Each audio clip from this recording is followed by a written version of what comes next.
I think the first thing that most people need to know that when they are pulled over on a DUI, you're going to jail. I don't know that they're necessarily going to jail, but the tests are voluntary. You don't have to take the test.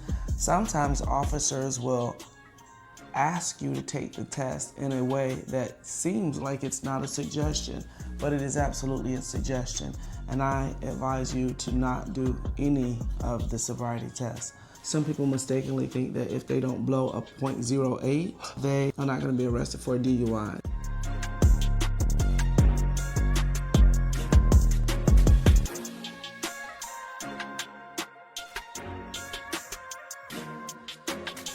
Welcome to another episode of Vows and Verdicts. It's Charles and Tessie again. Today, the topic will be some of the myths that can get you convicted or cannot get you convicted during a DUI.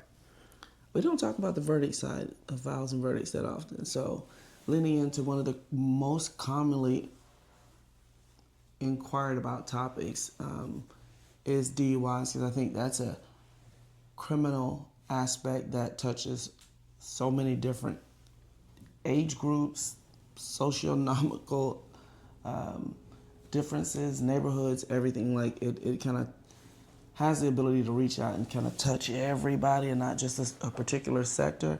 But there's I think some common myths that people have in Georgia. And of course, we're only talking about Georgia because our firm is here in Atlanta. I think the first thing that most people need to know that when they are pulled over on a DUI, you're going to jail. I don't know that they're necessarily going to jail, but the tests are voluntary. You don't have to take the test. Sometimes officers will ask you to take the test in a way that seems like it's not a suggestion, but it is absolutely a suggestion. And I advise you to not do any of the sobriety tests. A lot of people think that, if I do the test, I'm going to show that I'm not drinking. And I tell people all the time, when they pull you over, it's one of those things where people think I'm not blowing a .08, which is the per se amount, the automatic, regardless of how well you drive, you're going to jail limit in Georgia. Some people mistakenly think that if they don't blow a .08, that they are not going to be arrested for a DUI. Some people don't hold their liquor well. You can have 1 or 2 beers and blow a .4. That is why they have DUI less safe, meaning that you are less safe to drive, even though you're not the legal limit.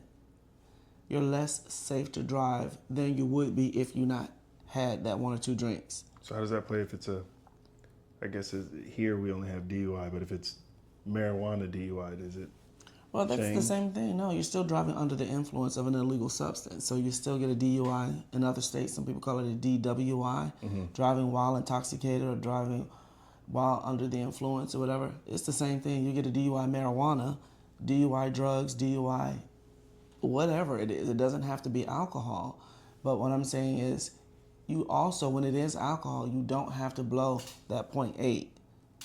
You can blow less than a .8 and still go to jail for a DUI. So they have per se, meaning you are absolutely at that legal limit, but less safe is you're not at the legal limit, but you're still DUI because you're driving a lot less safe than you would be had you not consumed any alcohol at all. If it's marijuana, it is what it is because that's not legal in the state of Georgia. So if you're driving with marijuana in your system and they believe that that's the reason why you're driving the way that you're driving, then that's going to be a harder case to beat. But you don't have to do any of the field sobriety tests. And the common ones in Georgia, the ones that are governed here in Georgia through NHTSA, which is a governing body that tells you how to do those tests, is a horizontal gaze where they're looking in your eye with the flashlight. And a lot of people are thinking, Attorney Edwards, I passed all the tests. You don't even know what the tests are looking for. Because they're looking in your eye with a little flashlight, your pupils dilate differently. It's not something that you can control. They're not necessarily looking at just whether or not you can follow the flashlight. Your eyes will dilate once you have so much alcohol in your system. They dilate differently. They move very slowly that you can't see, but they're fidgeting back and forth, almost like someone with a stigma or just a nystagmus that makes your eyes pivot back and forth really, really small in a way that a trained officer would be able to tell by looking at your eyes and if they're jiggly back and forth, if your pupils are bouncing back and forth. Marijuana, again, they dilate different. And the different things that they're looking for are not just hold your head. One of the things that I think is interesting when I'm looking at DUI videos is to see people's reaction. And they are thinking when the officer says, hold your head still and follow the light, and their head is moving back and forth following the light. And the first part of that direction was to hold your head still and just follow it with your eyes from left to right. Or when they're doing one of those tests like the walk and turn. Imaginary. The walk and turn. Where I got did the standing Karate Kid crane dance. Well, that's a one-leg turn. With that. But on the walk and turn is you're standing still, and the officer's instructions start with stand in this still position and listen to my instructions with your hands to your side. That's the first instruction. So while he's talking to you, he's telling you to stand with your hands at your side until I finish giving you these instructions and demonstrate it for you. And they're talking and arms are flapping and all of this, and you don't even notice the officer's talking to his lapel. And he's counting down how many times you're not listening, which are considered strikes, and how many times you fail. You can only miss so many cues before you're considered to have failed the test. But he's going to tell you what to do, and then he's required to demonstrate it for you. So he's going to show you just like this and put his hands to his side, walk down, take a couple of steps, turn around and come back. But it's so precise that when he says, starting with your left foot, if you start with your right foot, that's a strike. If he says heel to toe, that means heel touching toe, like he showed you and told you. It doesn't mean this, where you're an inch and you're still in a straight line, but you're not touching heel to toe like he instructed. If you step off line, that's an obvious one, that you're not walking the straight line. But what people don't know or think is that even if you're walking heel to toe, your hands are supposed to be by your side. People are flying planes to keep your balance, your arms are like this, or one hand going up and down. Those are all strikes. If they say, take 9 steps, I was good, I did 12. That's a strike. This is not a lesson to impress. 9 means 9, 12 doesn't impress, 12 is wrong. If they say, turn small circles to the left, that means the left, not the right. And it's not a pivot and about turn. When they say turn around, and they show you how to do this turn. People go down and do a about face and turn around and pivot back, and you stop at 9 and then turn around back to the start position. Most people would not remember all those cues, all those instructions if they're sober. I would remember them just because I think most husbands don't listen to when their wife gives them that many instructions. But it wouldn't be your wife, and it would be in front of a police officer on the side of the road with you going to jail about. That you're nervous already in front of. I'm sure all that adds to it, is my point. If I'm already pulled over by the police, I'm already nervous, like he said, I'm about to get a DUI, regardless of whether or not I've been drinking.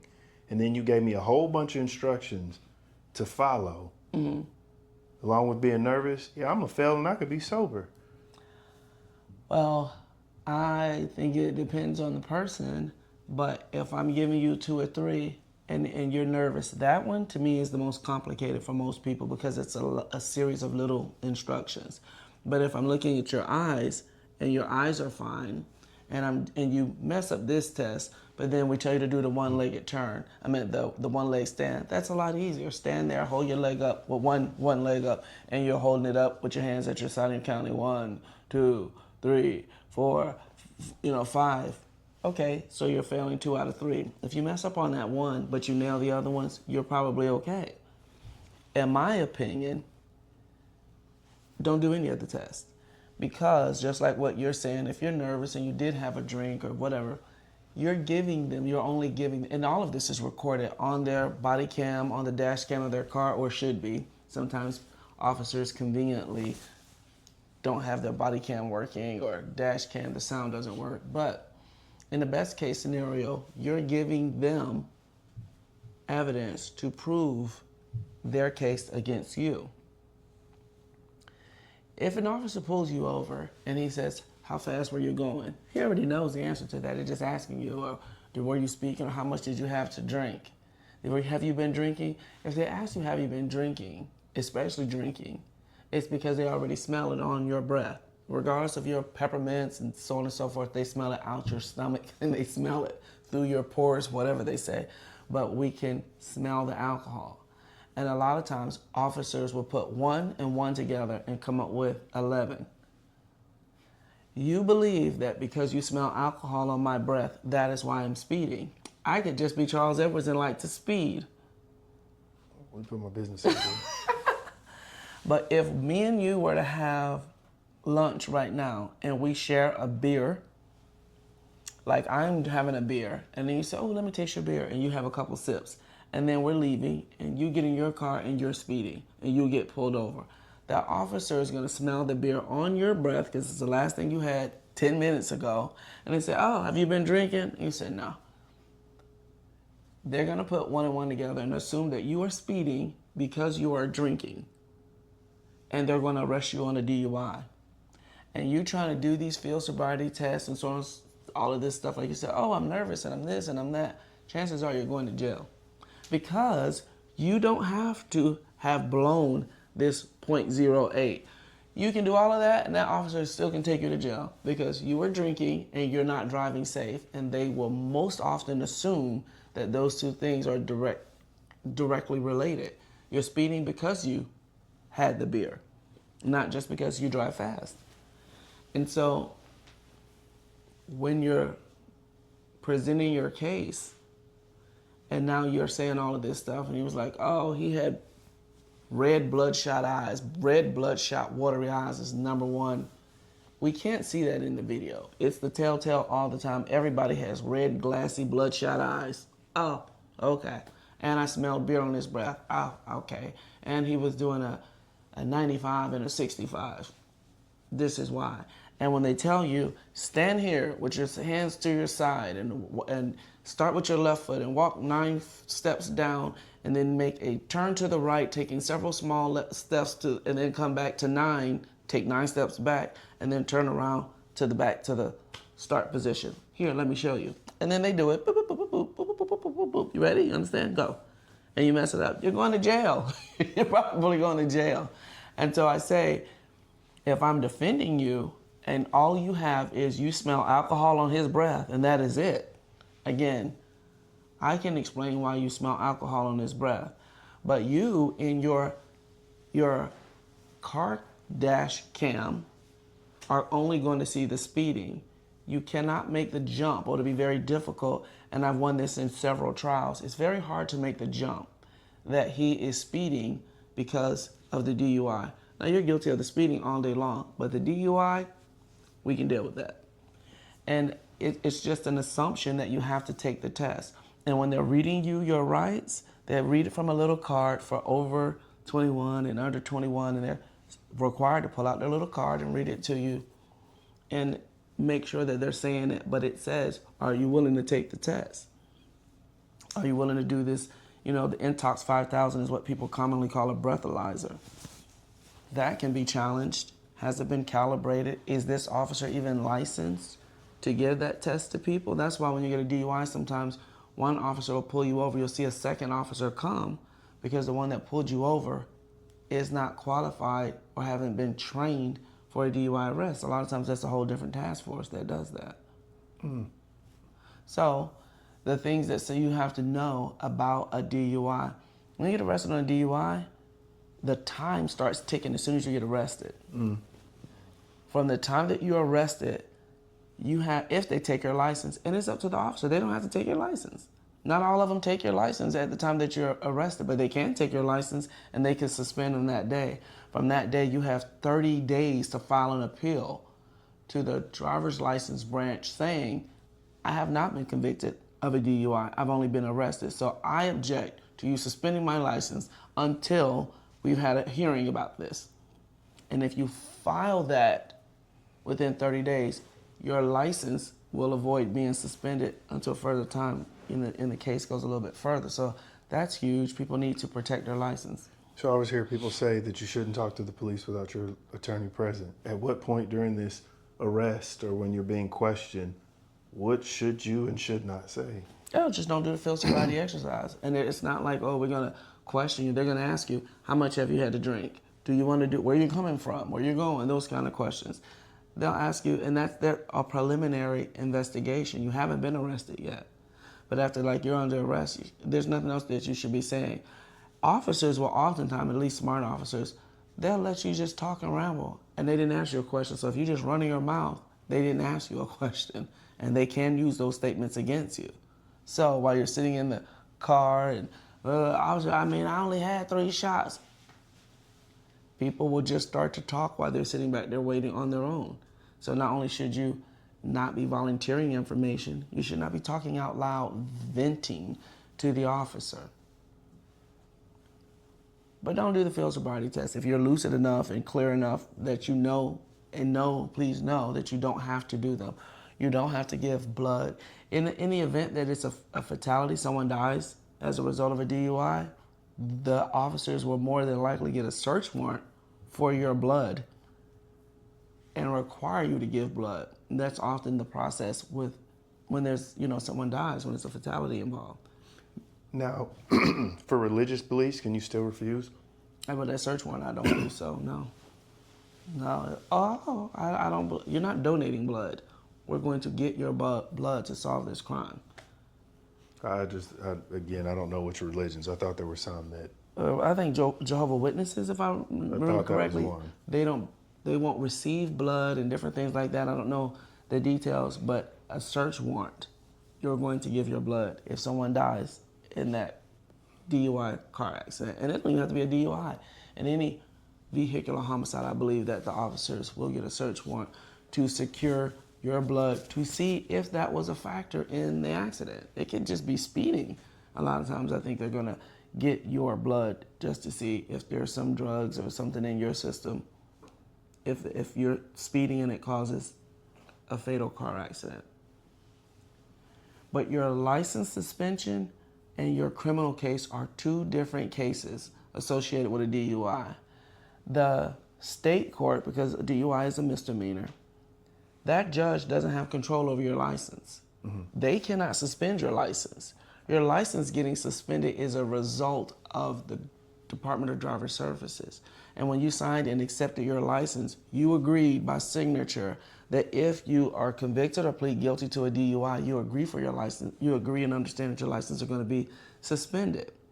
So because you have this conviction, this other thing happens together, but it's not the criminal judge that is suspending your license. That criminal judge doesn't have control or authority over your license. That's not their jurisdiction.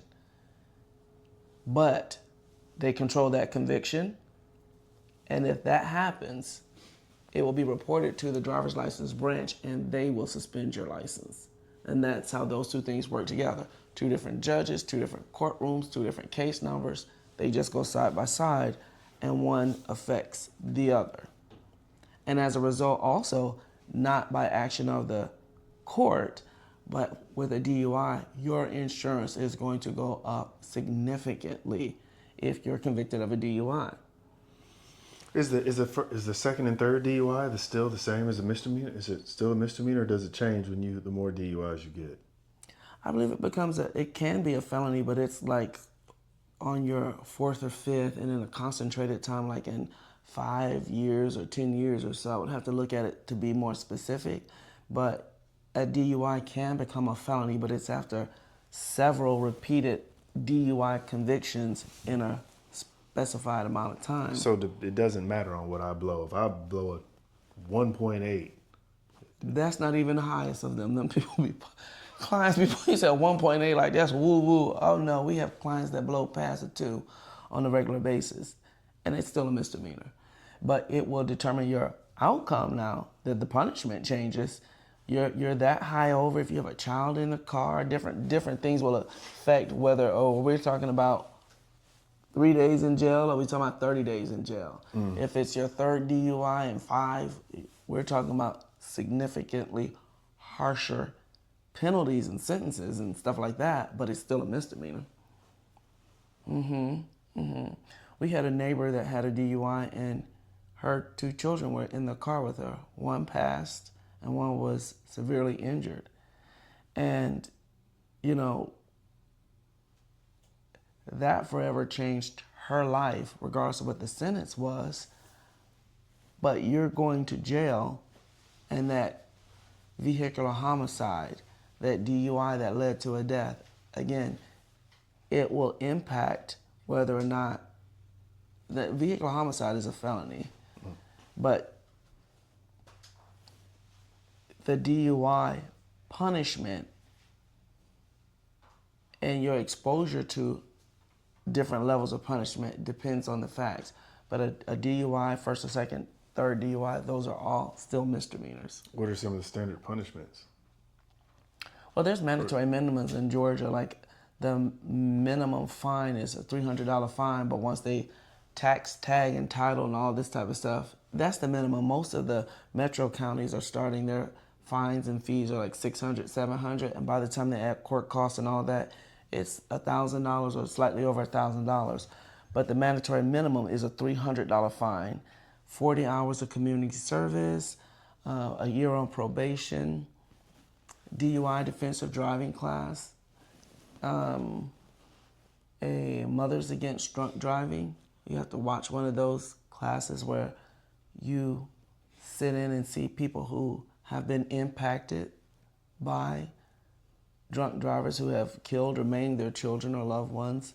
Those are the mandatory minimums, 24 hours in jail. Some judges will suspend it. Oh, you were in jail for 6 hours, we'll suspend the balance.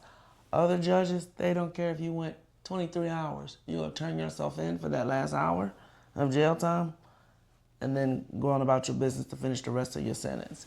Most of the time when we have someone on a DUI, we will have them, while they're waiting on their case, start doing, depending on the facts of their case, start doing some of that time. So when you take your plea, if you come in, because you'll be surprised how many people will come in and they know I blew a 1.8. So now we're talking about minimizing what your punishment is. But with some courts, it's your first time. It was, my 25th birthday and I'm graduating. It was this big celebration. Things got out of hand. It was a one-time isolated situation. Then sometimes the strategy is for you to start working on those things. So when you take your plea, you have them done. Because a lot of judges will let you suspend your sentence when you finish all the terms. And so while we're waiting for that, let's go ahead and do your 40 hours community service. Let's do your drug evaluation. Let's do the Mothers with Impact, the MAD panel. Do those things so we can take your plea, submit these things that are already done, and you're on probation for, a month or so because you got your things done. And most of them won't terminate it. They'll keep it suspended so you're not reporting to anybody, but the probation stays active, but you're not having to go to the probation office every month to report. In closing, you need to drink responsibly. Call a friend, call a Lyft, call an Uber. A lot of people will say that. I'm not going to call an Uber. That Uber is, $100. A DUI in the metro area is going to run you over $10,000 because you have to figure that you're talking about bond to get out of jail, hire an attorney, you're talking about a year on probation, the DUI defensive driving course, the fine itself, if you had to pay $200 for an Uber, that's less than what you're going to pay to get out of jail. Even if you beat the case and don't have to do the rest of it. You probably spent more than that on drinks. I'm just saying a $200 to have a designated driver or an Uber is the way to go. So, again, vows and verdicts. This is one of those episodes where we're talking about the verdicts. And the verdict is, it is cheaper to get an Uber or have a designated driver to save yourself. There are even careers that will exclude you because you have a DUI. Fire department. So you can't drive a fire truck. They're not going to trust you to have a company car even if it's not a fire truck, but a private company. So again, like, follow, share. It doesn't always have to be about the verdicts. We're always here to talk about the vows and business and blended families and all those things. So if you have a question, please reach out and let us know. But this is one that people really wanted to know what they should expect and what they can do when it comes to a DUI in Georgia.